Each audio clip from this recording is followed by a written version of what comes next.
मेट्रोनॉम सुरू आहे. सगळ्यात सुंदर गोष्ट जर पृथ्वी तलावरची कुठली असेल आमच्यासाठी तर ती सूर आहे. मी जे केलं नाही ते विद्यार्थ्यांनी करा कसं सांगू मी जे आणि जसं केलं तसंच मी विद्यार्थ्यांना सांगतो. नाटक कंपनीच्या मालकाचा मुलगा नाटक कंपनीच बघतो, त्यामुळे मी गाणं करेन हे माझ्या स्वप्नात सुद्धा नव्हतं. संगीताप्रमाणे जर बघायला गेलं समजा तर आमच्यामध्ये संगीतामध्ये सूर आणि ताल ह्या स्वतः इटसेल्फ प्रवाही आहेत.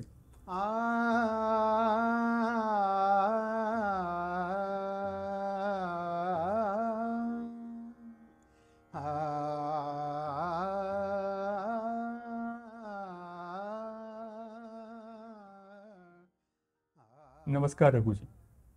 हकारा या मराठी आणि इंग्रजीमधून प्रकाशित होणाऱ्या नियतकालिकाच्या वतीने मी आपलं स्वागत करतो. हकारा वर्षातून 3दा प्रकाशित होतो आणि दर वेळेला प्रकाशित करत असताना आम्ही एक संकल्पना समोर ठेवून हकाराची निर्मिती करतो, हकाराची मांडणी करतो. यावेळेला हकाराच्या मांडणीसाठी आम्ही विषय घेतलाय प्रवाह. आणि आम्हाला असं वाटलं की तुमच्याकडून आम्ही समजून घ्यावं प्रवाह हा गायकासाठी काय असतो. संगीत प्रवाही आहे असं म्हणतात, पण मग ते प्रवाही असतं म्हणजे काय असतं ते तुम्ही त्याचं प्रवाहीपण तुमच्या गायनातून कसं मांडता, तुमच्या अभ्यासातून तुमच्या रियाजातून कसं मांडता आणि ते ऐकणाऱ्यांच्यापर्यंत रसिकांच्यापर्यंत ते प्रवाहीपण कसं पोहोचवता. खूपच तरल विषय आहे. या विषयाविषयी मी असं समजत नाही की मी ह्याच्यातला अधिकारी माणूस आहे, पण माझ्या गुरु गान सरस्वती किशोरीताई यांच्याबरोबर मी बरीच वर्ष राहिल्यामुळे त्यांच्या गाण्यातला प्रवाह, त्यांच्या विचारातला प्रवाह, त्या प्रवाहाविषयी काय बोलतायत ह्या सगळ्या गोष्टी माझ्या कानावरनं गेल्यामुळे मी हे धाडस करतोय. कारण प्रवाह म्हटल्यानंतर आपण ज्याला म्हणतो की एक गती असलेलं, एक विशिष्ट गती असलेलं एक अस्तित्व, हे गाण्यामध्ये तर अतिशय लागू होतं. कारण प्रत्येक गोष्टीला प्रवाह आहे, आपल्या जीवनाला प्रवाह आहे. तर संगीतातला जो प्रवाह आहे तो आम्ही अभ्यास करताना पहिली गोष्ट म्हणजे तो दिसणं, की प्रवाह तुम्हाला आतल्या दृष्टीला तुमच्या समजला पाहिजे, कळला पाहिजे.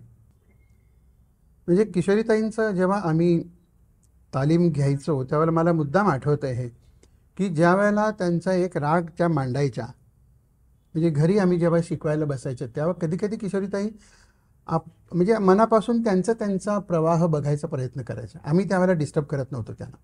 ज्या वेळेला ते शिकवण्याच्या मोडमध्ये असतील त्यावेळेला आम्ही ते ग्रास्प करायचा प्रयत्न करायचो. अदरवाईज त्या काय जात आहेत, त्यांचं काय म्हणणं आहे ह्याच्याप्रमाणे आम्ही जायचा प्रयत्न करत होतो. तर अशा व्हिजन्स वेगवेगळ्या येतात. तर एकदा आम्ही भूप रागाची बंदिश चालली होती, प्रथम सुर साधे. त्या प्रथम सुर साधेचा असा काही डौल होता की त्या समेवर येताना म्हणजे तो जो ठेका सुरू होता, त्यांचं गाणं सुरू होतं आणि त्याला हत्तीचं डौल होता. म्हणजे असं वाटलं की गजराज असे छान झुलत झुलत चाललेले आहेत. आता हे व्हिजन मी कसं समजावून सांगू. हे व्हिजन मला त्या गात असताना आलं. असंच एकदा त्या भूपच गात होत्या. म्हणजे अशी माझी एक सवय आहे मला, की मला ज्या क्षणी असं वाटतं त्या क्षणी माझे डोळे बंद करून मी मांडी घालून ध्यानाच्या मुद्रेमध्ये जातो. तसं त्या भूपाच्या वेळेला मी ध्यानाच्या मुद्रेत गेलो. किशोरीताईंनी पण मला अडवलं नाही, कारण त्या त्यांचा प्रवाह बघत होत्या. मीही आतमध्ये ज्याला म्हणतात अंतश्चक्षु म्हणू किंवा डोळे बंद केल्यानंतर जी दृष्टी असते त्या दृष्टीबरोबर मी पण वाहत होतो त्यांच्या भूपाबरोबर. म्हणजे हे फिलिंग आहे बरं का, की हे मी वाहत आहे. हो, असं एक माझं फिलिंग होतं. म्हणजे मी त्या प्रवाहामध्ये सामील झालो, मी त्या प्रवाहाचा अनुभव घेतला. अशीच अजून एक इंटरेस्टिंग गोष्ट आहे किशोरीताईंच्या बाबतीत झालेली, की किशोरीताईंचा एकदा दिल्लीला कार्यक्रम होता आणि त्या दिल्लीच्या कार्यक्रमामध्ये पहिल्यांदा किशोरीताई अप्रतिम यमन गायल्या.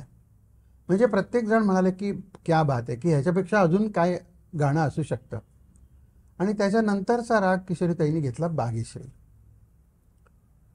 म्हणजे हे आम्ही तिथे बसलेल्या प्रत्येक माणसाला कळत होतं की आजचा भाग्यश्री काहीतरी वेगळा आहे. म्हणजे त्या सारंगीवाल्यांनी मध्येच गाणं थांबवलं. साबीर खासाहेब त्यावेळेला होते सारंगीला. मध्येच त्यांनी गाणं थांबवलं.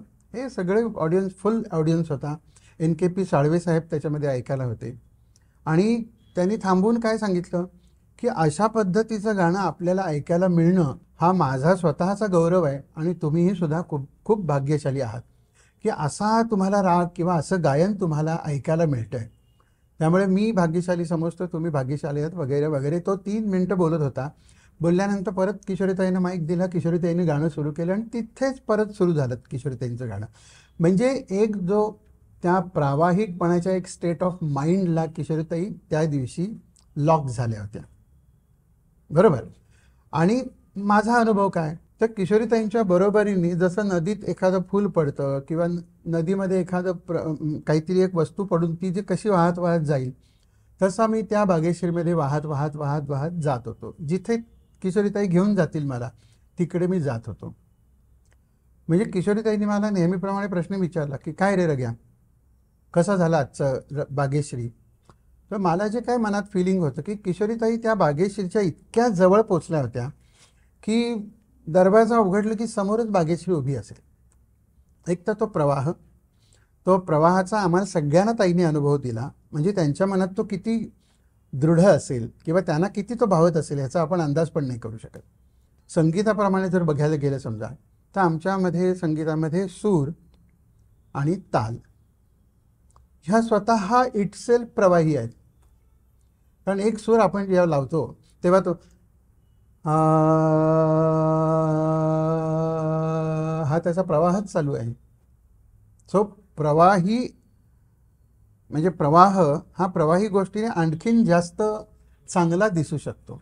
जे एखाद्या पेंटिंगमधनं तुम्हाला पटकन सांगता येणार नाही ते तुम्हाला गाण्यातनं निश्चित सांगता येतं.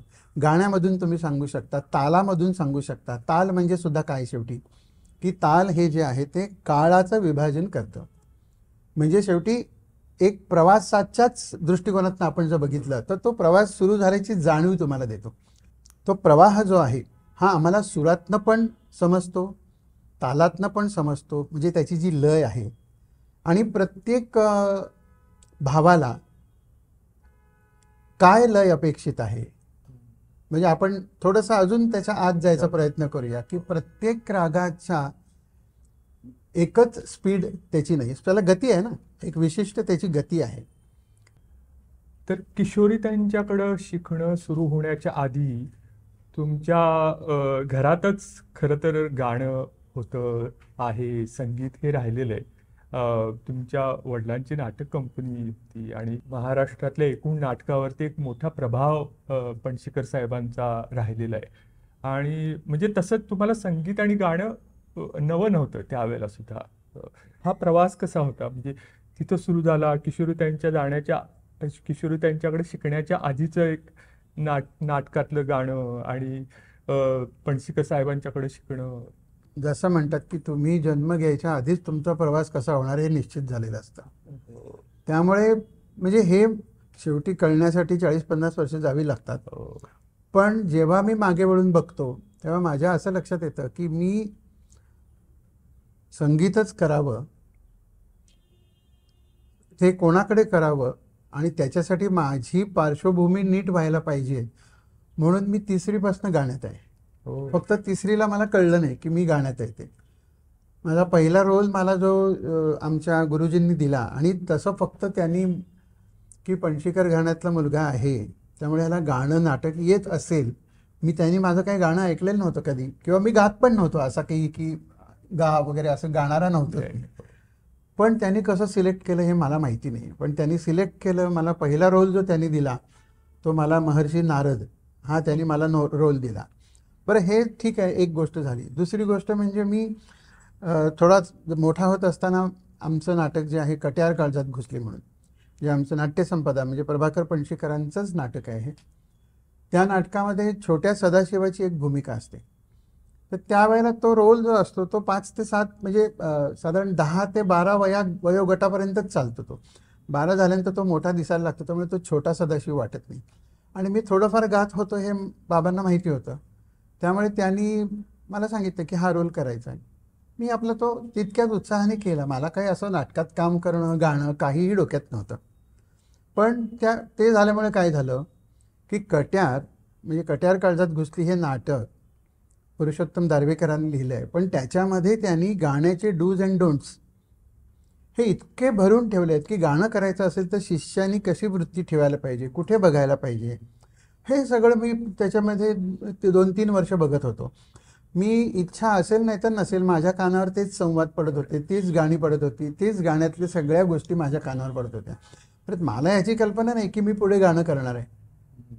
म्हणजे युजली नाटक कंपनीच्या मालकाचा मुलगा नाटक कंपनीच बघतो, त्यामुळे मी गाणं करेन हे माझ्या स्वप्नात सुद्धा नव्हतं. म्हणजे हे असं नाट्य घडवण्याची काय म्हणतात त्याला, विधात्याची इच्छा असणार आहे, किंवा माझ्यासाठी असं लिहून ठेवलं आहे असं म्हणू आपण. आणि असं करता करता मी नेमकं आयुष्यात करायचंय काय असा प्रश्न जेव्हा आला की मी काय करणार बाबा, कारण शाळा कॉलेजमध्ये पास होण्या इतपतच माझी गती होती आणि मी कधी लक्षच दिलं नाही त्याच्याकडे. मग आमचे काका दाजी शास्त्री पणशीकर त्यांनी बोलता बोलता बोलता मला गुरुचं महत्त्व सांगितलं.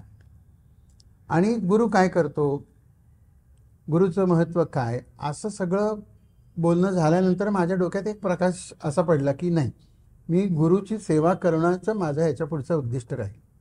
की मी 12 वर्ष जे कट्यात सगळी बॅकग्राऊंड जी आहे ती सगळी माझ्या डोक्यात एकदम टक्क शिरली की येस, माझं आयुष्याचं इप्सित एकच आहे की गुरु सेवा करायचं आणि गायन विद्या प्राप्त करायची आणि त्याच्यामध्ये काम करायचं, नावलौकिक कमव अमुक जे काय आहे ते. म्हणजे इतकी वर्ष त्याला जावी लागली. म्हणजे मी 3रीत होतो तेव्हापासून सुरू केलेलं, त्याच्या आधीचं मला माहिती नाही, पण त्याच्यानंतर सुरू केलेलं. मी 17-18 वर्षी मी गाणं शिकायला लागलो. म्हणजे हे असा तो प्रवास. शेवटी कुठली गाणं काय, प्रत्येकाचं आयुष्य काय, हा प्रवासच आहे. तुमच्याकडे सुरूच होता तो प्रवास. आणि तो एक म्हणजे मला वाटतं किशोरीताईंचा तो एक टप्पा आहे जो तो महत्वाचा तुमच्यासाठी. किशोरीताई ह्याच माझ्या गुरु असल्या असत्या, फक्त हे मला कळलं नसतं.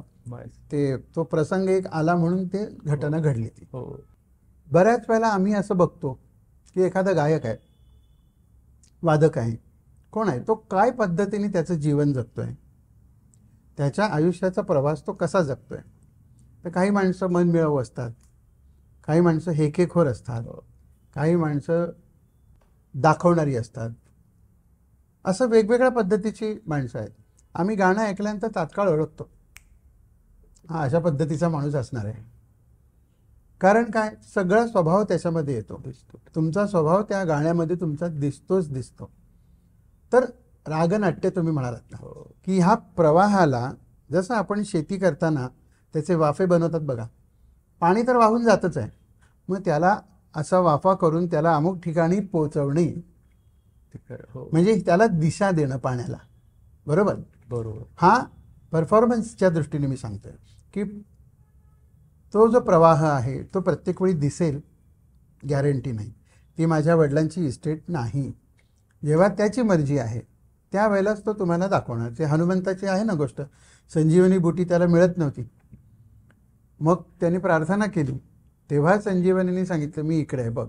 आपण असं जे म्हणतो ना, असंच स्वरांचं आहे की तुम्ही गाऊ शकता काही पण, वाजवू शकता काही पण त्या सुराने दर्शन द्यायचं की नाही हा सूरच ठरवणार, ते कोणाच्याही हातात नाही आहे. म्हणजे किशोरीताईंचे काही आडाखे आहेत, काही पारंपरिक आडाखे आहेत. या सगळ्या पारंपरिक आणि किशोरीताई आणि इतर बुजुर्ग लोकांनी कारण किशोरीताईने काम केलेलं आहे याचा अर्थ बाकी कोणी केलं नाही असं नाही, पण किशोरीताईंनी तो भाव आहे हे लोकांपर्यंत पोचवलं की येस, नुसतं त्याच्यात रंग आहे किंवा नुसतं एक गाणं रस आहे असं नाही, त्याला एक विशिष्ट भावना आहे, त्याला विशिष्ट भावना किंवा विशिष्ट भाव आणि त्या भावातून येणारा आनंद म्हणजे रस, हे किशोरीताईने अजून क्लिअर करायचा प्रयत्न केला. जे भरतमुनी किंवा ह्यांनी सांगून ठेवलेलं आहे तेच किशोरीताईंनी बघायचा प्रयत्न केला आणि लोकांसमोर आणायचा प्रयत्न केला की हे बघा, अमुक रागातनं अमुक रस येतो, तमुक रागातनं तमुक रस येतो. आता गल्लत कुठे होते बघा की रस म्हटल्यानंतर आनंद. तुम्ही तोडी म्हणा, मला आनंदच होतोय की, तुम्ही यमन म्हणा, मला आनंदच होतोय की, म्हणजे गानरस आहे. तर गानरस तर आहेच, पण तो रस जो आहे तो एका विशिष्ट भावातनं येणारा आहे. मग तो जर विशिष्ट भाव असेल, आता मला एक सांगा तुम्ही, छान गेट टुगेदर चाललेलं आहे, तिथे असं बसून राहिलं मी तर चालेल का? नाही चालणार. नाही, तिथे जर गेट टुगेदर आहे तुम्ही बोललं पाहिजे लोकांशी, छान गप्पा मारा, हसा, अमुक तमुक सगळं जे आहे ते. म्हणजे हे तिकडे उचित नाही आहे असं बसणं. किंवा एखादा आपण कोणीतरी गेलंय माणूस, तिथे आपण जर गेलो तर तिथे गेल्यानंतर आपण गप्पाच तर झोडत बसत नाही. हा काय म्हणतोस, ते तिकडे बॉडी पडलेली आहे आणि तुम्ही अशी गप्पा मारत बसत नाही, कारण ते त्या प्रसंगी उचित नाही आहे. तर काय उचित आहे, काय उचित नाही हे लक्षात घेऊन त्याप्रमाणे त्याच्या मांडणी कशी करावी, बरोबर. हो. असा तो संकेत आहे. हो. नाही, खूप छान वाटते तुमचं ऐकताना. आणि तुम्ही जो भाव हा त्याच्याविषयी मला समजून घ्यायला आवडेल. भाव एकच आहे. बरं. बरोबर. म्हणजे रागातून येणारा भाव, चित्रातून येणारा भाव, काव्यातून येणारा भाव, सगळ्यातनं जो येणारा भाव जो आहे किंवा तो एकच आहे, फक्त व्यक्त करण्याची त्याची साधन त्याचं वेगळं होतं. तोच भाव एखादा कवी आला तर तो लगेच तो कवीच्या दृष्टिकोनातनं तोच भाव शब्दांनी व्यक्त करतो. तोच एखादा गायक आला तर तोच तो भाव तो गाण्यातनं व्यक्त करतो. भाव तर तेवढेच आहेत ना, आपल्याला दिलेलेच आहेत ना. किती भाव आहेत? नवरस म्हणतो, अष्टभाव म्हणतो आपण, त्यामुळे एवढेच आहेत. अजून काय 1760 भाव नाही आहेत.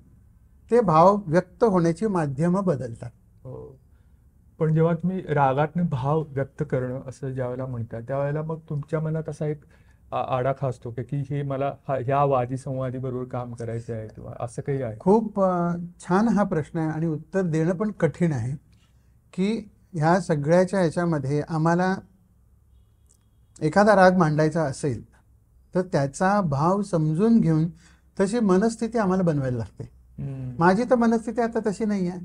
मी आता एकदम हॅपी गो लकी आहे, पण मला राग गायचा आहे तो तोडी गायचा आहे, बिलासखानी तोडी गायचा आहे.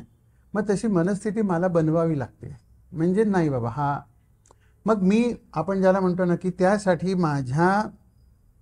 मला असं वाटतं की बिलासखानी तोडी आणि ही गोष्ट किंवा हे चित्र किंवा हा रंग किंवा हा व्ह्यू, इट मॅचेस.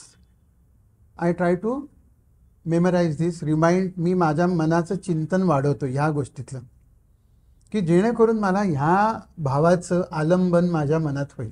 राईट. कधी कधी आपण ज्याला म्हणतात की तुम्हाला ती मनस्थिती नसते, तुम्हाला खोटं खोटं समजायला लागतं स्वतःला की ते तसं आहे. हळूहळू तुम्ही ते गृहीत धरता आणि हळूहळू गृहीत धरून तुम्ही त्याप्रमाणे ॲक्ट करायला लागता.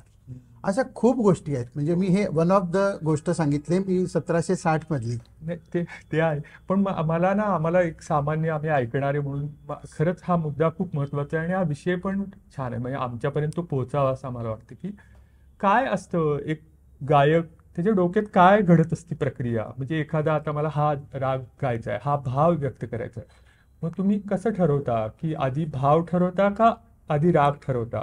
आणि तो ठरवल्यानंतर तुमची प्रक्रिया काय असते? म्हणजे तयारी कशी करता ती? सकाळी उठल्यानंतर काम करायला सुरू करता का 4 दिवस आधी? नाही, असं सगळ्या गोष्टी तुमच्याकडे तुमच्या डोक्यामध्ये, मेंदूमध्ये, शरीरामध्ये, मनामध्ये ह्याचा तुम्ही एक एक अभ्यास करून ठेवायला पाहिजे ना. तसं आम्ही करून ठेवतो. आम्ही बेगमीदार, पुरवठादार आपण ज्याला म्हणतो ना, जसं किराणा माल, की आमच्याकडे सगळं आहे. काय पाहिजे तुम्हाला?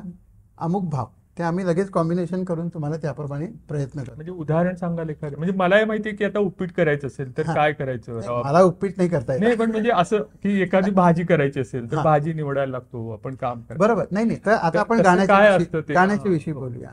एखादं उदाहरण देऊन सांगितलं तर सोपं. म्हणजे आता मेरे मन याहू, प्रत्येक ह्याच्यात मध्ये आपण ज्याला म्हणतात ना की प्रत्येक वेळेचा म्हणून एक फ्लो आहे, त्याचा भाव आहे, त्याचा आम्हाला अभ्यास करावा लागतो.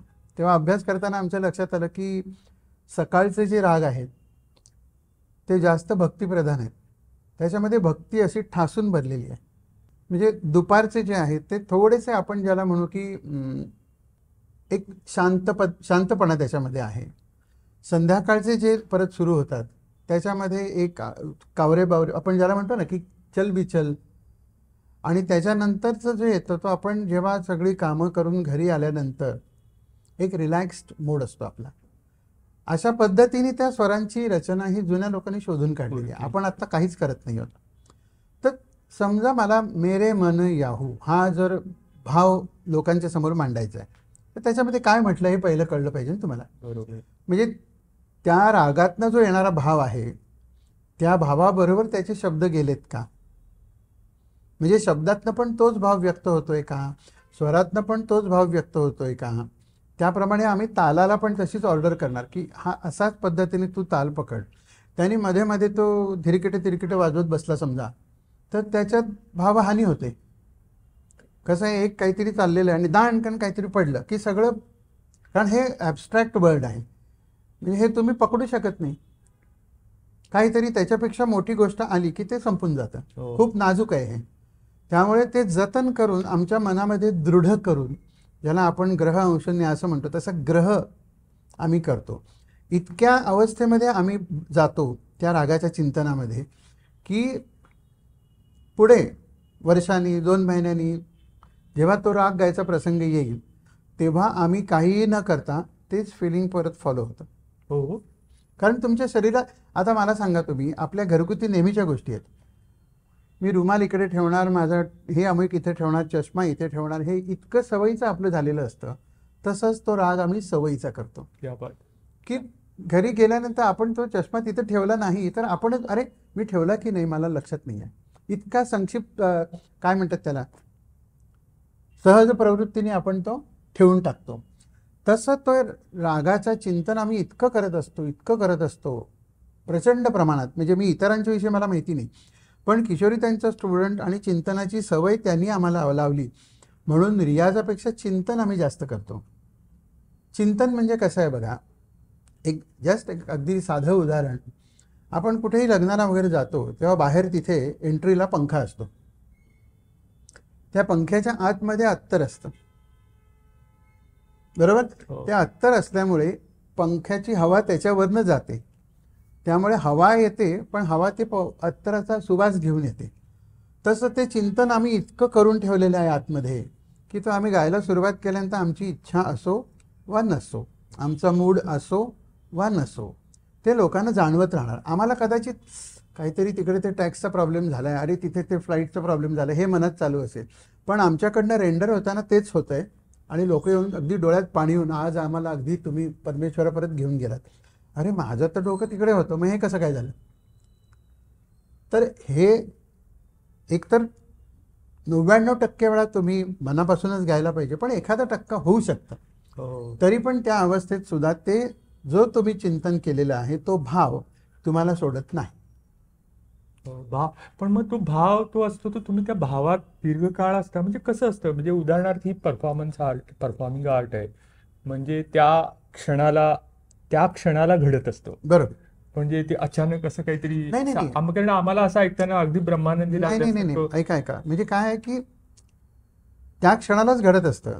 एकदा आपण तो विचार करून आम्ही सोडून दिलाय तो, म्हणजे आम्ही थोडक्यात सांगायचं तर आमच्या चिपमध्ये ती तोडी बसवून ठेवलेलं आहे. आता मला पण माहिती नाही, ती गोळीची गोष्ट आहे ना, एक गोळी आणि ती फिरवतात आणि आता कुठे मला पण माहिती नाही. तसं मला पण माहिती नाही आता की तो कसा ऑन होणार आहे. थोडक्यात तुम्हाला सांगतो, आपण लॅपटॉपवरती समजा CD लावली तर CD प्लेअरला सांगायला लागतं का की अरे CD लागली, ये ऑन कर, असं काही सांगायला लागत नाही, ते ऑटोमॅटिक ऑन होतं. तसं हे ऑटोमॅटिक ऑन होतं कारण हे सगळं जिवंत आहे, हे लक्षात घ्या. कारण आपण जिवंत असल्यामुळे आपल्या अंगात ज्या सगळ्या सिस्टीम आहेत त्याही जिवंतच आहेत. आपली येणारी फिलिंग आपण बघतो, आपण वास घेतो, कान, डोकं, मेंदू हे सगळं जिवंत आहे. त्यामुळे तेही जिवंतपणे तुम्हाला लगेच फॉलो करतं, इतकं ते सवयीचं होतं. मी जाताना माझे कपडे माझ्याबरोबरच येतात ना, तर मी आधी गेलो आणि नंतर तासाभराने कपडे आले असं होत नाही. तसं हे सगळं माझ्याबरोबरच आहे.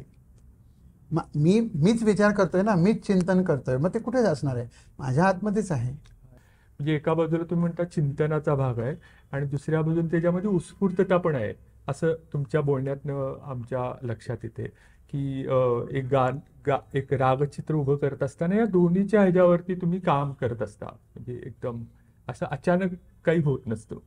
पण मग ज्यावेळेला एखादं जेव्हा तुम्ही ठरवून जाता एखादा भाव उभा करायचा असं एखाद्या मैफिलीला ठरवून जाता आणि त्यावेळेस तिथे गेल्यानंतर पूर्ण असं बदलतं, चित्र बदलतं, असं काही होतं का की नाही, काय माहिती का, आपण एक गोष्ट समजून घ्यायचा प्रयत्न करूया की सगळ्या प्रक्रिया ऐकून मी एक एक प्रक्रिया तुम्हाला सांगते की तो राग तुम्ही चिंतन करूनच तुमच्या मनात उतरवावा लागतो. चिंतन केलंय, तुम्ही मनात उतरवलाय, ह्याचा अर्थ तो भाव आला असं होत नाही. प्रत्येक वेळेला येईल असंही नाही. आणि आपण जे म्हणतो आहोत एक जनरलाइज्ड भाव आणि ॲक्च्युअल तो प्रत्यक्ष भाव येणं ही फार मोठी गोष्ट आहे. जसं आपण किशोरी त्यांच्या बागेश्रीमध्ये म्हटलं की तो जो धी भाव जो आहे तो त्याच्यामध्ये आम्हाला दिसत गेला. तसं प्रत्येक वेळेला होत नाही. मग इथे आम्ही काही ना काहीतरी आमच्या की लोकांना तो फ्लो पण कळला पाहिजे, लोकांना त्या रागाचा आनंद पण घेता आला पाहिजे. आणि प्रत्येक वेळेला तितकंच तुम्ही त्या डीप त्या भावाच्या अंतरंगात जाऊ शकाल असं नाही. इथे कसं असतं की आम्हाला लाईव्हली एखादं काव्य आहे ते कुठेतरी केव्हा तरी त्याला जेव्हा दिसलं तेव्हा त्यांनी करून ठेवलं आहे, नंतर ते लोक वाचत जातात. चित्र, पेंटिंग किंवा स्कल्पचर हे एकदा त्यांना वाटलेलं जी आहे ती गोष्ट त्यांनी करून ठेवलेली आहे, तुम्ही ती त्याच्यात बदल होत नाही. पण गाणं ही गोष्ट अशी आहे की जी त्या त्या क्षणी बदलत जाते, ती प्रवाही आहे. तो प्रवाह तुम्हाला कुठे घेऊन जाईल हे पण माहिती नसतं. त्या प्रवाहात उतरणं आणि व्यवस्थितपणे तुमची होडी किनाऱ्याला लावणं हे तुमचं काम आहे. आम्हाला हेच शिकवलं जातं ना, म्हणजे की पहिली गोष्ट बंदिश. त्या बंदिशीमध्ये रागाचा भाव प्रकट होणारे सूर आणि फ्रेजेस हे अशा पद्धतीने खुबीने जतन करून ठेवलेले आहेत की तुम्हाला त्या रागाचा भाव उभा करण्यासाठी जास्त विचार करण्याची गरजच नाही. ते सूर तुम्ही व्यवस्थित लावत गेलात, ते आलाप आणि ते जे काही म्हणजे त्या रागात चालणाऱ्या पद्धतीप्रमाणे तुम्ही ते मांडत गेलात की तो भाव त्याच्यातनं व्यक्त होत जातो. नुसताच भाव तुम्ही चाललेला आहे तर असं नाही, ताल पण दिलाय त्याच्यामध्ये. ताल तुम्हाला दिल्यामुळे ताल म्हणजे त्या प्रवाहाची गती तुम्हाला दाखवतो की कुठल्या गतीने हा प्रवाह चालू आहे. त्याच्यामध्ये नाट्य कुठे येतं की आम्ही एखादा स्वर डेव्हलप करतो, एखादा भाव डेव्हलप करतो. भाव त्या स्वरांमध्ये दिलेला आहे, त्या रागाच्या चलनामध्ये दिलेलं आहे. ते चलन आम्ही लगेच सांगून टाकतो का एका ह्याच्यामध्ये? नाही, ते हळूहळू उलगडतो. हळूहळू उलगडतो म्हणजे काय की पहिल्यांदा आम्ही बंदिश घेतो किंवा पहिल्यांदा आम्ही सुरुवातीला एखादा रागवाचक की मी अशा पद्धतीचा भाव आपल्यासमोर ठेवणार आहे. ते हळूहळू लोकांना, कारण हे सगळे भाव प्रत्येक माणसामध्ये आहेत. असं नाही की कोण एलियनला आपण ऐकवतोय. सगळ्या ह्युमन्समध्ये, सगळ्या प्राण्यांमध्ये हे भाव आहेत. त्यामुळे ते अट्रॅक्ट होतात ना. आपण वाचलं असेल की एखादं कोणीतरी गायला आणि नदीला पूरच आला किंवा कोणीतरी गातंय तर सगळे अगदी पाखरं, हरण, गाई सगळे त्या गाण्याच्या बरोबर आले. त्यामुळे सगळ्यांच्याकडे त्या गोष्टी बाय डिफॉल्ट आहेतच. त्याच्यामध्ये आम्ही एक एक गोष्ट हळूहळू म्हणजे पहिल्यांदा षड्जब, मग निषाद, मग दैवत, मग पंचम, मग ऋषभ, मग गंधार, असं करत करत एक एक स्टेप बाय स्टेप आम्ही जातो. आणि ॲट द एंड ऑफ म्हणजे एखादा राग आपण जर 40-45 मिनटं म्हणालो तर त्या 40-45 मिनिटाला तुम्हाला त्या रागाचं पूर्ण स्ट्रक्चर की हा राग असा आहे. हळूहळू आपण ज्याला म्हणतो ना, पहिल्यांदा पाय दिसणार, मग हे दिसणार, मग कंबर दिसणार, मग पोट, असं जे होतं ना तसं त्या पूर्ण रागाचं चित्र तुम्हाला एक अर्धा पाऊण तासाने दिसायला लागतं. पण हे सगळं चालू असताना त्या भावाचा आनंद तुम्ही घेतच असता, त्याच्यामध्ये त्या लयीचा आनंद तुम्ही घेतच असता. म्हणजे हा सगळा जो रागनाट्य इथे येतं की ते मी कशा पद्धतीने मांडतोय हे सगळं तुम्ही एखादं गाणं चालू असेल ना तर त्यावेळेला मी एक्सप्लेन करू शकेन. मी ती अवस्था आत्ता कशी पटकन आणू शकेन की तालामध्ये येताना बघा, मग त्याच्यामध्ये सम म्हणून आम्ही रिमाइंडर आपण ज्याला म्हणतो तो एक ठेवलेला आहे की ते डेव्हलप करताना आम्ही तालाशी काहीतरी छोटंसं हलकी लयकारी करून आम्ही येतो. म्हणजे हे सगळ्या गोष्टी ज्या आहेत ह्या त्याचे सौंदर्य बिंदू आहेत.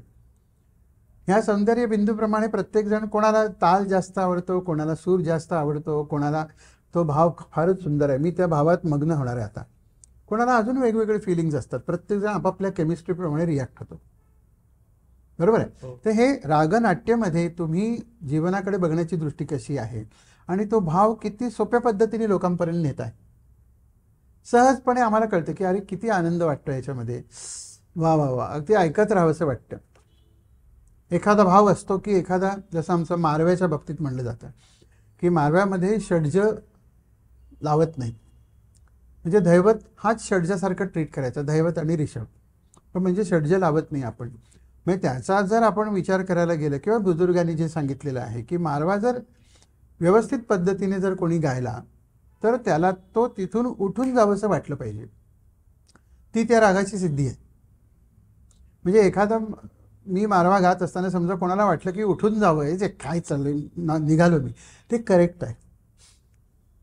म्हणजे हे जे म्हणायचं आहे, जे बुजुर्गांनी लिहून ठेवलेलं आहे की ह्या रागातनं अमुक रस व्यक्त व्हायला पाहिजे, तो व्यक्त होतोय.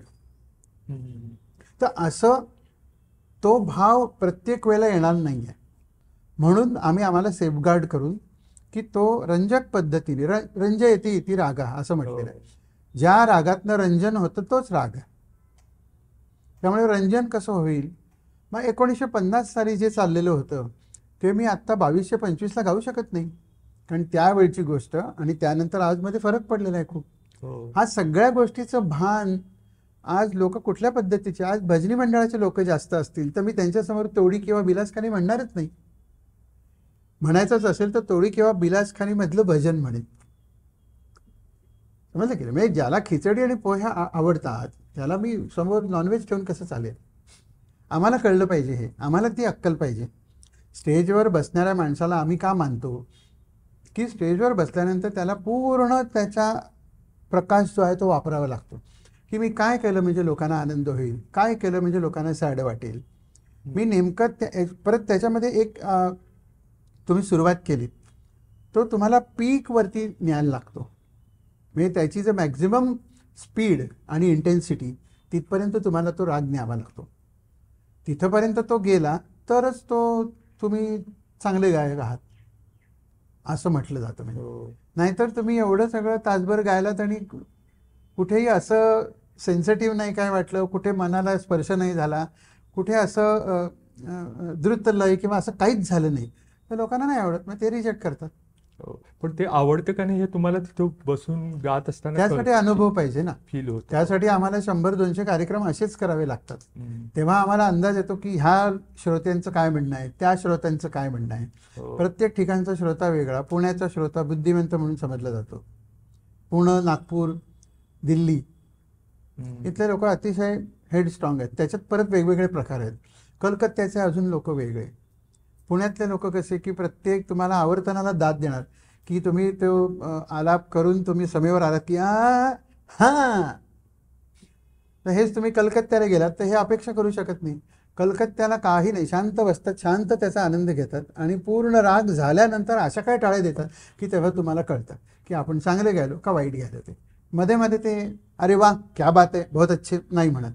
म्हणजे हा प्रत्येक ठिकाणचा ऑडियन्स पण तुम्हाला अभ्यास करावा लागतो.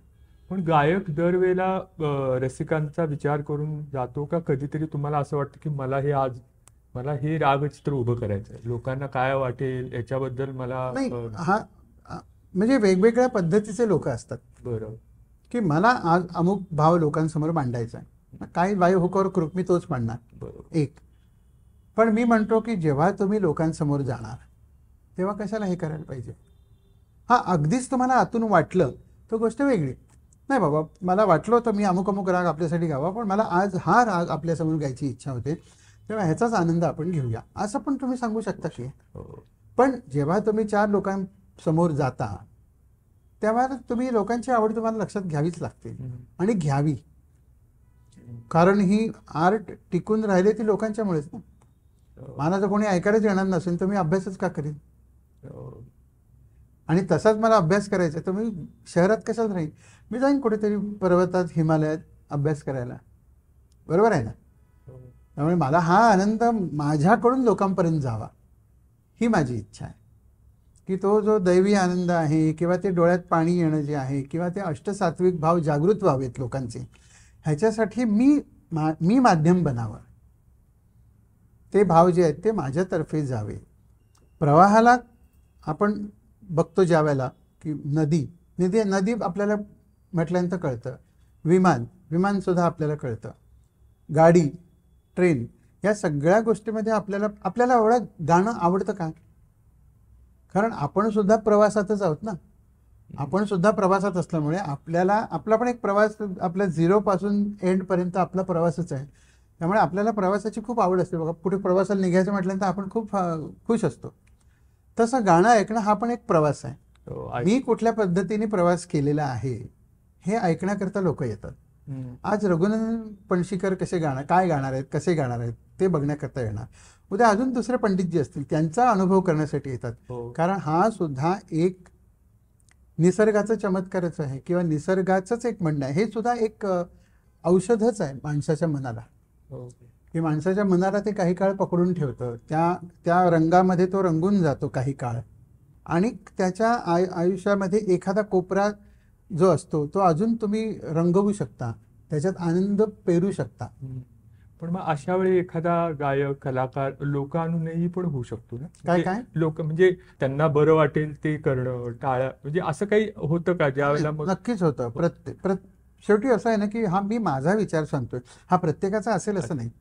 त्यामुळे प्रत्येक जण आपापल्या विचाराने जातं. मी म्हटलं ना मगाशी की एखादा माणसाचा स्वभाव कसा आहे. काही लोक हा पण विचार करत असतील की अरे मी एवढं तासभर गातोय पण मला टाळ्या शेवटीच पडतायत, मग मी तेच सुरुवातपासून करतो, असं म्हणून त्यांचं गाणं ते चेंज करू शकतात. पण म्हणजे सिस्टीम जी सांगितलेली आहे त्या सिस्टीमप्रमाणे जाणं हे प्रत्येकाचं कर्तव्य आहे. पण सिस्टीममध्ये कमी जास्त करायचं हे पण तोच ठरवणार ना. एक्झॅक्ट. आणि मला वाटतं तिथं तुमच्या साधनेचा भाग येत असणार. तुम्ही गायक ज्या वेळेला साधना करतो, त्यावेळेला गुरुकडे काम करतो, त्यावेळेला ते त्याच्यातनं सगळं जे शिकलेलं असतं ते त्यावेळेला त्याला मला वाटतं निर्णय घेण्यासाठी म्हणजे वन मॅन आर्मी सारखं आहे ते, की इथे मी बसल्यानंतर स्टेजवर मला सगळे डिसिजन घेता आले पाहिजेत, आणि माझे डिसिजन घेऊन मी माझ्या पद्धतीने लोकांना गुरुने जे शिकवले ते आणि पूर्वसुरीने जे म्हटलेलं आहे ते, या सगळ्यांचा बॅलन्स करून आज आत्ता या क्षणी 2 तास मी ऐकवतोय, त्यातनं लोकांनी म्हटलं पाहिजे की आम्हाला खूप आनंद झाला, खूप छान वाटलं, अमुक तमुक जे असेल ते.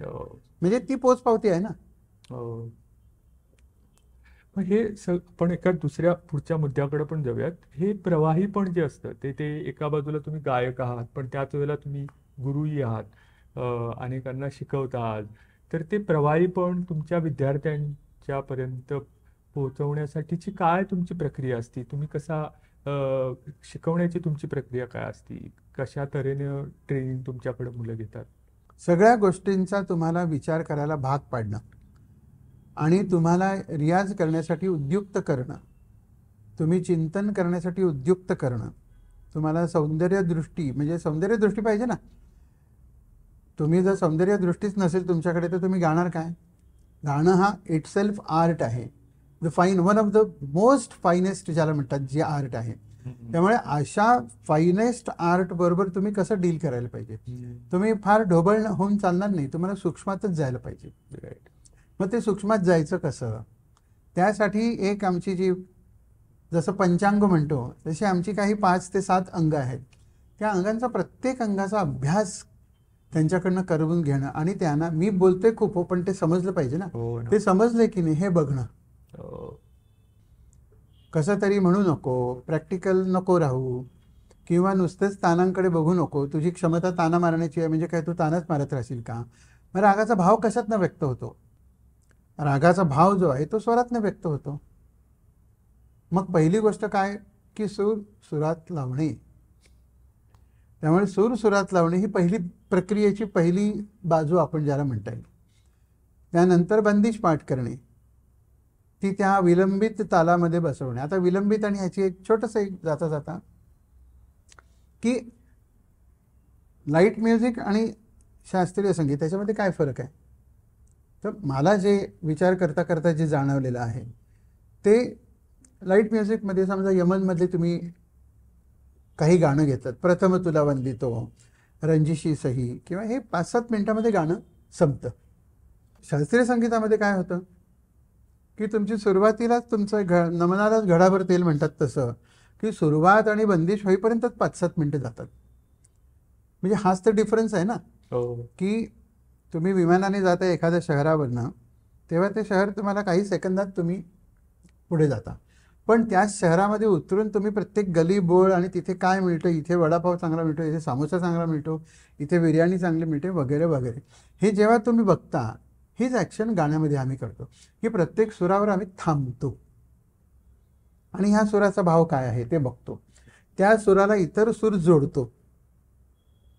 ते सूर ह्याला लावल्यानंतर काय दिसतं बाबा, अच्छा हा सूर ह्याला लावल्यानंतर काय दिसतं, असे सगळे स्वरांचे समूह एकत्र जोडून त्यातनंच वातावरण निर्मिती होते ना. तर एका स्वर समूहातून होते. प्रत्येक स्वराला एक विशिष्ट भाव दिलेला आहे. म्हणजे असं भरत ऋषींनी त्यांच्या नाट्यशास्त्रामध्ये सांगून ठेवलेलं आहे. पण नुसतंच मीठ नाही चालणार, नुसतंच गोड नाही चालणार, नुसतंच खारट, नुसतंच तिखट, नुसतंच आंबट नाही चालणार. तर ह्याचं एक कॉम्बिनेशन बनवून एक चव म्हणून गोष्ट आपण क्रिएट केली आहे माणसाने. तीच गोष्ट आम्ही गाण्यामध्ये आपण ज्याला म्हणतो षड्ज किंवा ऋषभ, वीर बिभत्स भयानक, दैवत बिभत्स, गंधार निषाद करून, पण ह्याचं कॉम्बिनेशन करून एक छान पद्धतीचं वातावरण निर्मिती जुन्या लोकांनी करून ठेवले, बुजुर्ग लोकांनी, ऋषी मुनींनी करून ठेवलेली आहे. आपलं काम आहे फक्त ते वातावरण जसंच्या तसं लोकांपर्यंत आज इन प्रेझेंट जनरेशन ते कसं लोकांसमोर आणता येईल.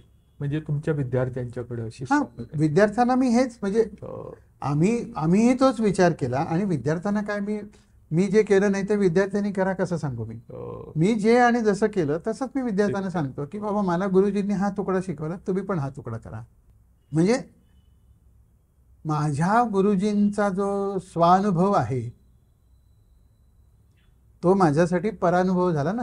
तो माझा अनुभव थोडाच होईल, पण हळूहळू अभ्यास करून, मनन करून, चिंतन करून तो जो परानुभव माझ्यासाठी आहे तो परानुभव मी स्वानुभवात रूपांतरित करतो. म्हणजे किशोरीताईंनी मला भूप शिकवला, हा किशोरीताईंचा भूप आहे, माझा कुठे आहे. माझ्यासाठी तो त्यांचा अनुभव आहे. मग त्यांचा अनुभव मी हळूहळू माझा करून करून करून करून आता मी जेव्हा भूप म्हणतो तेव्हा तो माझा अनुभव म्हणून मी म्हणतो. आणि तो मुला आणि ही प्रोसेस आहे शिकण्याची.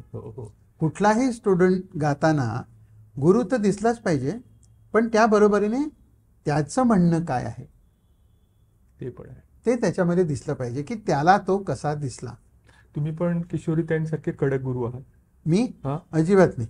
फक्त मी एकाच बाबतीत कडक आहे की दुर्लक्ष केलं तर मला दुर्लक्षासारखं महापाप दुसरं कुठलं नाही. पण तुम्ही 108 वेळा त्यांना म्हणायला लावता वगैरे. हो. आम्ही खूप अशा गोष्टी किशोरीताईंच्या ऐकून. काय म्हणजे हे तुम्ही सक्तीने करा किंवा समजून करा. तुम्ही सक्तीने केलं तर प्रेम नसेल, समजून केलं तर प्रेम असेल. आणि जे तुम्ही मनापासून करायचं ठरवलंय ते जर तुम्ही आपणहून प्रेमाने सहज प्रेरणेने जे केलं समजा तर त्याचा आनंद किती वर्णावा. पण म्हणजे मी ऐकले आणि वाचले सुद्धा की किशोरीताई आपल्या शिष्यांना असं इतरांचं गाणं ऐकायला जाणं वगैरे खूप तसं आता काय आहे. नाही तर मला असं वाटतं म्हणजे की थोडासा गैरसमज आहे. गैरसमज की म्हणजे कुठलीही गोष्ट सही घेताय की नाही तुम्ही. बरोबर. मला असं म्हणायचं की किशोरीताईंनी तुम्हाला दाखवलं असं आणि तुम्ही समजून घेतलं असं, तुम्ही किशोरीताई काय करणार त्याला. हे तुमचा दोष आहे. तेव्हा तुम्ही त्यांनी जर असं दाखवलेलं आहे तर असंच्या असं घ्यायला शिका ना तुम्ही. आपण बऱ्याच वेळेला व्हिडिओमध्ये बघतो बघा की तो मागून काहीतरी सांगतो आणि मग 30 लोक असतात, ती 30व्या माणसापर्यंत जाईपर्यंत ती गोष्ट बदललेली असते. म्हणजे तुम्ही समजून कसे घेता. तर ही जी आत्ता आपण गोष्ट बोललो तर किशोरीताईंनी मला पण सांगितलं कोणाच्या गाण्याला जायचं नाही, बरोबर. पण जर गेलास तर उद्या मला सांग की तू काय शिकलास ते. क्या बात, छान. ह्याचा अर्थ काय होतो की तू कोणाचं गाणं ऐकू नको असं नाही, तू ऐक पण जस्ट मनोरंजनाकरता ऐकू नकोस, त्यातनं काहीतरी घे, शिक. की कोणाचंही ऐका पण काहीतरी घ्या त्याच्यात. माणसाने एकतर स्वयंभू तरी असावं, नाहीतर बाहेरनं तरी नॉलेज घ्यावं. नाही तर मी म्हणेन तो कायदा शंकराचार्य वगैरे त्यांना काय ते शिकायला कुठे जायला लागलं का त्यांना. हे स्वयंभू होते, त्यांनाच सगळं सुचत गेलं. किती काव्य त्यांनी रचलं, पण तसं सगळे नसतात, एखादंच असतो तो. हा खूप छान मुद्दा तुम्ही मांडताय रघुजी, की एखादा भाव गायक आपल्या रागातनं मांडतो आणि रागामध्ये आधी ठरलेलं असतं, त्याची रचना ठरलेली असते, तरी पण तो प्रत्येक गायकाचा आपला आपला एक भाव असतो तो. तर आम्हाला समजून घ्यायला आवडेल की काय नक्की ती प्रक्रिया कशी असते. तुम्ही एखादा राग निवडता, एखादा भाव निवडता आणि तो रसिकांच्या समोर सादर करता. खूप मोठा विषय आहे.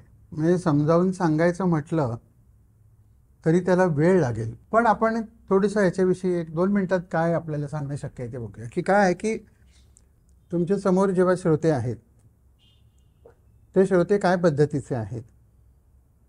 काही युनिव्हर्सल फिलिंग्ज आहेत. युनिव्हर्सल म्हणजे सगळीकडे ते ॲक्सेप्टेबल आहेत, सगळीकडे ते स्थायी नाही, सगळ्यांना ते आवडतात. असे काही राग आहेत की जे पारंपरिक आहेत आणि ज्याची गोडी अवीट आहे. आता किती वर्ष ते गात आहेत लोक, पण त्याची गोडी काही कमी झालेली नाही आहे. लोकांना परत परत ते ऐकायला आवडतात. तर काही वेळेला ज्या वेळेला एक जनरल लिस्नर म्हणून जो आलेला असतो की ज्याला मला आज स्वरांचा आनंद घ्यायचा आहे, फक्त त्यासाठी मला शास्त्रीय संगीत ऐकायचं आहे, अशा वेळेला आम्ही ते राग सिलेक्ट करतो. ज्या वेळेला असं वाटतं आम्हाला की काहीतरी वेगळे बौद्धिक काहीतरी गोष्ट आवश्यक आहे, अशा वेळेला आमचे जयपूर घराण्याचे जे राग आहेत, जोड राग, अनवट राग, अशांचं सिलेक्शन थोडंसं करतो. आता मला एखादा राग गायला आवडत नाही, पण काही लोकांना तोच ऐकायला आवडतो, तेव्हा असंही होऊ शकतं. म्हणजे सगळ्यात सुंदर गोष्ट जर पृथ्वी तलावरची कुठली असेल आमच्यासाठी, तर ती सूर आहे. त्यामुळे सूर हा आनंददायी आहे. त्यामुळे आमच्या हातात ही गोष्ट आहे की आम्ही जर सूर सुरात लावला तर नक्की आनंद निर्माण होणार. आणि तो जर व्यवस्थितपणे, मी कसं तरी चित्र काढणं त्यापेक्षा मी आखून व्यवस्थित चित्र काढलं तर ते लोकांना चांगलं वाटतं. तसं आखण्यासाठी आम्हाला तालाचा उपयोग होतो. एक छोटंसं, आता तुम्ही म्हटलं तसं की हा राग जो आहे यमन, तर यमन रागामध्ये म्हणजे शृंगारही तेवढाच दिसतो आणि भक्तीही तेवढीच दिसते. म्हणजे भक्तिरचनासुद्धा ह्याच्यात खूप आहेत, शृंगार रचनासुद्धा खूप आहेत. तर ह्याची ही जी रचना आहे ती मो मन लगन लागी तुम्ही सन, म्हणजे हे ईश्वरा मला तुझी ओढ लागलेली आहे, हे माझ्या मना मला तुझी ओढ लागलेली आहे, तेव्हा तू कोण कसा आहेस तू, तर तू अधम उदाहरण, म्हणजे अधमांचा नाश करणारा, कृपानिधान असा तू आहेस. म्हणजे परमेश्वराच्या विषयीचं ते हे आहे. आपण एक थोडक्यात घेऊया, म्हणजे कारण ही समजावून सांगणं सुद्धा खूप मुश्किल आहे.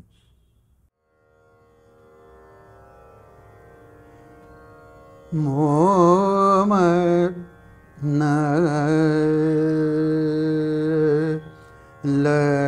लगन लागी.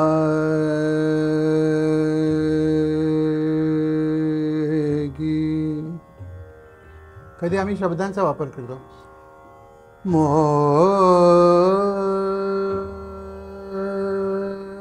मन लगन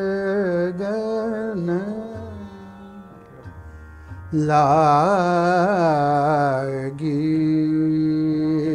तुम्ही सन कृपा निधान मो मन लगन मो मन लगन लागे हा त्याचा मुखडा आहे. मुखडा म्हणजे तुम्ही आठवण करून देतो की तुम्ही काय म्हणताय, रिमाइंडर आपण ज्याला म्हणतो. एक एक स्टेप बाय स्टेप. आता गंधारला मी आहे, मो नुसतं गंधार म्हणून चालेल का, मो रिषभला जोडला, मो म न लगन लागी मो मन लगन लाग. एक एक सुराची डेव्हलपमेंट करत आम्ही जातो. डेव्हलप म्हणजे तो सूर प्रत्येक वेगवेगळ्या सुरांना जोडून त्याचं काय वातावरण होतं. मो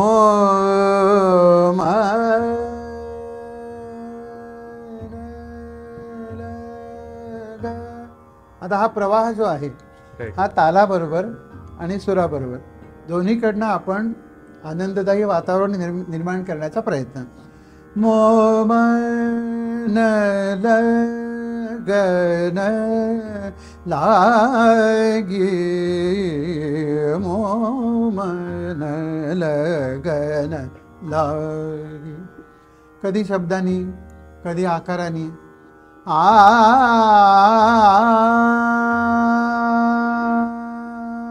मेट्रोनॉम सुरू आहे.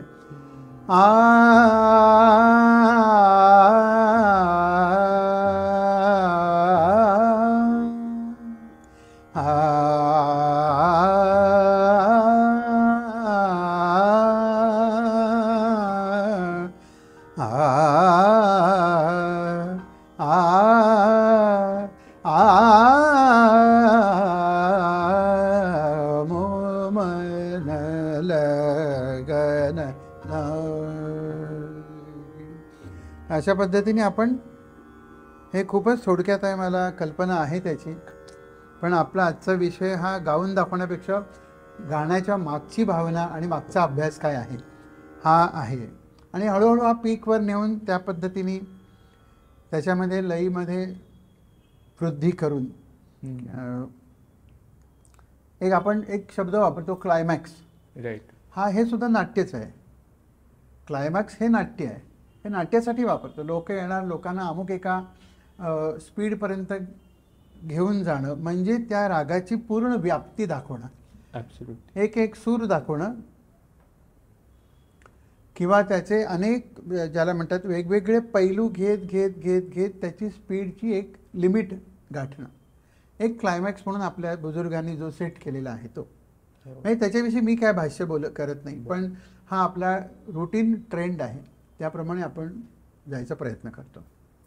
आता आपण हे समजून घेत होतो की काय तऱ्हेची गुरु आणि शिष्य याच्यामधलं नातं, आणि आत्ताच्या काळामध्ये इतक्या धक्काधक्कीच्या सगळ्या ह्या आयुष्यात सर्वांनाच इथं काहीतरी काम करायचं असतं आणि ते शास्त्रीय गायनासारख्या वेगळ्या तशा क्षेत्रामध्ये अवतरण चिन्ह करिअर करू इच्छितात. आणि खूपच ते आव्हानात्मक असणार आहे. की मला बऱ्याच वेळेला प्रश्न विचारतात की तुम्ही एवढा अभ्यास कसा करू शकलात. तर मी पहिलं उत्तर देतो की थँक्स की त्यावेळेला मोबाईल नव्हते. हो ना. कारण मोबाईल नसल्यामुळे काही व्यवधानच नव्हतं. हो. की तुमचा म्हणजे रोजचा अभ्यास झाल्यानंतर तुम्ही झोपताना किंवा पडल्यानंतर चिंतन करा आणि झोपा. फोन बघायचा आहे ही त्यावेळेला गरज नव्हती. इलेक्ट्रॉनिक तंबोरे नव्हते, त्यामुळे ॲक्च्युअल अकॉस्टिक तंबोरा वापरूनच काम करायचं. त्यामुळे हे पण एक नमूद होणं आवश्यक आहे आजच्या. आणि त्यावेळेला तर तुम्ही काही ठिकाणी म्हणून ठेवले की तुम्ही एक तप शिकायला होता जास्त. म्हणजे मी अंदाजे 20 ते 22 वर्ष मी शिक्षण घेतलं.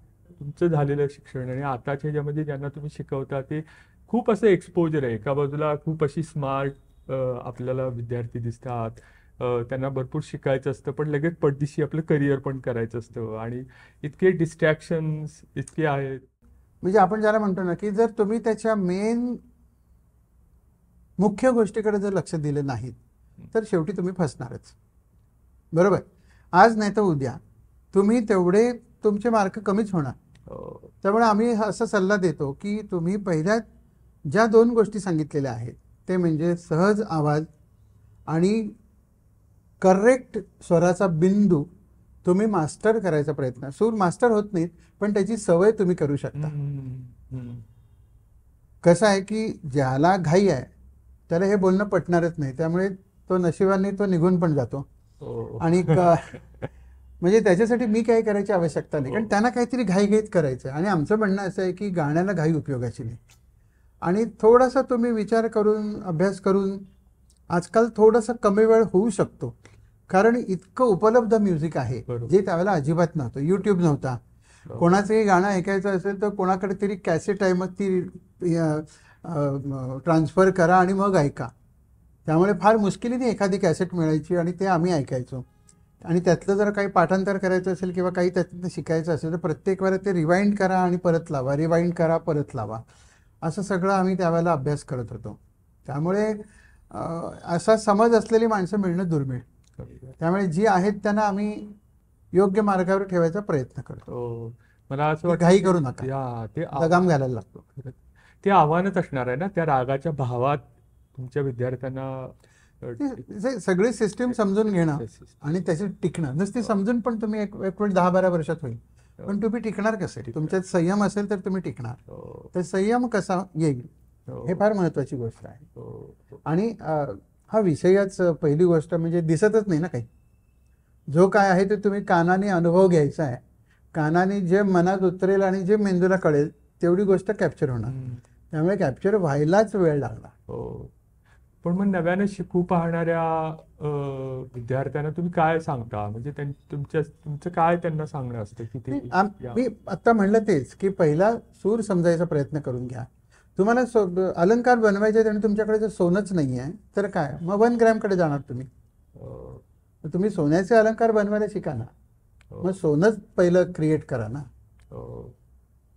सोनं पैदा करायचा प्रयत्न करा. सोनं म्हणजे सुराकडे जायचा प्रयत्न करा. काय एकच अजून बोलता बोलता हा विषय नाही की मी असं समजतो की मी सर्वसाधारण बुद्धिमत्ता असलेला माणूस या सुरांच्या सान्निध्यात राहिल्यामुळे मी एवढी बडबड तरी करू शकतोय.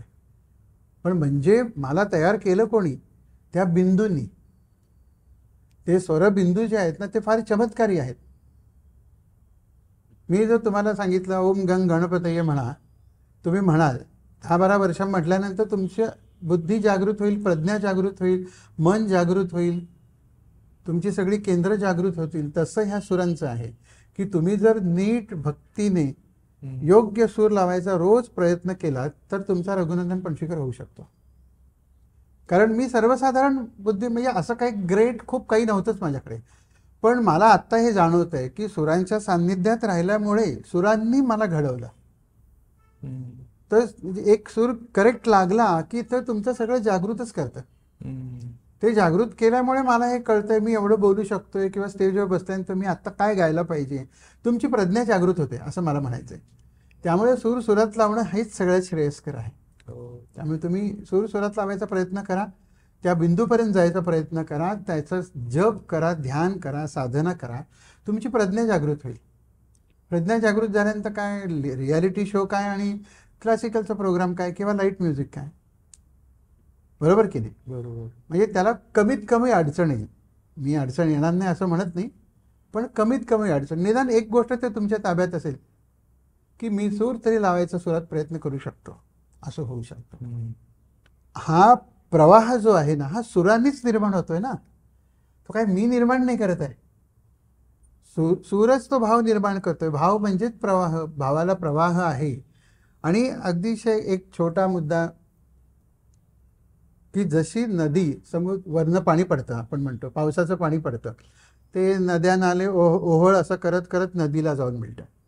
म्हणजे त्याचा प्रवाह जो तो सुरू आहे तो नदीला मिळतो आणि नदी जाऊन कोणाला मिळते? समुद्राला. म्हणजे हा प्रवाह जो आहे तो कशासाठी तरी आहे, कुठेतरी जाण्यासाठी आहे. तो कुठे जाऊन तिथे तो प्रवाह समुद्रामध्ये आल्यानंतर ती नदी पण शिल्लक राहत नाही, प्रवाह पण शिल्लक राहत नाही. म्हणजे त्या प्रवाहाचा कुठेतरी एंड आहे. तो प्रवाहाचा एंड जसा नदीचा एंड जो आहे तो समुद्रामध्ये आहे, तसा आपला जो हा भावांचा प्रवाह आहे, रसाचा प्रवाह आहे किंवा आपला प्रवाह आहे तो त्या शांतीपर्यंत जाऊन पोचला पाहिजे. आपल्याला मिळवायचं काय शेवटी? स्वतःला जाणणे किंवा शांतीप्रत जाणे.